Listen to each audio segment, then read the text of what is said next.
And so if that becomes true and you want to, and you see that it could be a proper hedge against maybe hope security or equities, the question is, could you see a 2 or 5% allocation? I was with a sovereign wealth fund during this week, and that was the conversation. Should we have a 2% allocation? Should we have a 5% allocation? If everybody adopted that conversation, but you know, it would be 500,000, 600,000, 700,000 per Bitcoin. When you hear somebody like Cathie Wood, yes, who was on our broadcast yesterday, say that her base case is that this turns into a $600,000 a Bitcoin valuation, base case, and a million plus in a super optimistic case. Are you anywhere in her realm?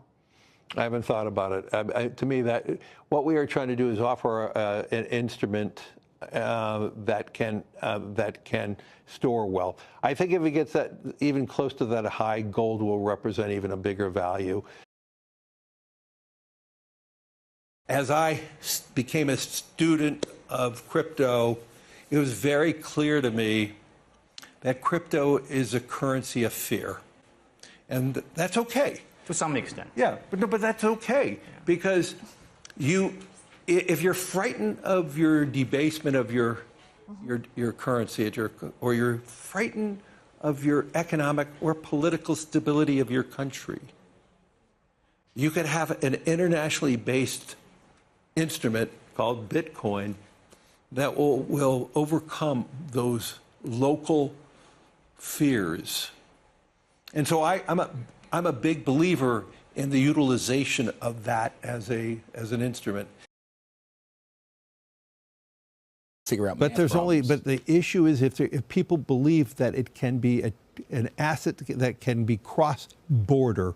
Right. And let's be clear, if you're in a country where you're fearful of your government, and maybe this is one of the reasons why China has banned it. Mm-hmm. If you're in a government where if you're in a country where you're fearful of your future, fearful of your government, or you're frightened that your government is devaluing its currency by too much deficits. Like us. I'm not going to go there. The little elephant in the room here. Yeah. You could say this is a great potential long-term store of value. And as I said, it's like digital gold.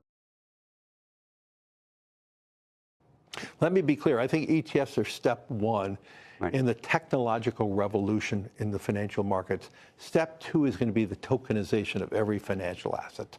And to me, this is where we believe it's going. So we're looking at Bitcoin, we're looking at ETFs in the same manner. These are technological changes that can allow us to move forward.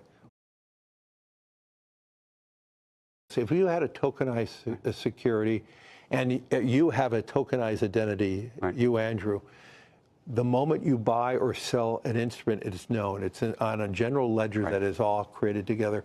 You want to talk about issues around money laundering and all that. This eliminates all corruption by having a tokenized system. Jamie Dimon disagrees with you on that, but, or at least to some degree. This rally is way beyond the rumor. I think the rally today is about a flight to quality with all the, all the issues around the Israeli war now, global terrorism.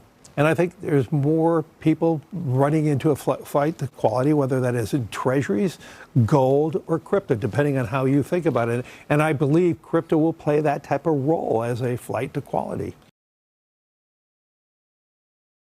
I believe it is an instrument that you invest in when you're more frightened, though. It is an instrument when you believe that countries are debasing their currency, debasing their currency by excess deficits, and some countries are.